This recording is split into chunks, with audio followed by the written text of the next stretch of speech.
Kuih ni setahun kita tak cari, tapi sampai je Ramadan habis licin. Ini adalah tepung pelita. Asal dia, kuih ni dikaitkan dengan pantai timur dan ada variasi serupa dekat Perak yang dipanggil kuih limas. Kuih ini ada satu lapisan hijau di bawah dan satu lapisan putih berkilat dekat atas, menyerupai pelita yang memancarkan cahaya putih bersinar. And yes, typical pelita zaman dulu warna hijau. And kuih ni disediakan and serve kat dalam daun pisang. Rasanya manis, berlemak and compact. Sebab itulah kita cari time puasa. Daripada situ tepung pelita jadi popular dan hari ni ada di seluruh bazar Ramadan Malaysia. Cuma tahun ni banyak bazar yang jual tepung pelita aku nampak tak habis. Ni mesti salah Zuz, salah mixture.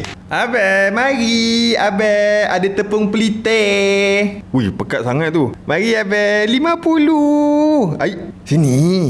Saya sebenarnya jual ni. Oi, GPU ni saya smuggle dari Malaya. Bang. Saya dengar sini ada jual GPU. Tu, owner GPT. Dia punya GPU mahal. Tangkap dia.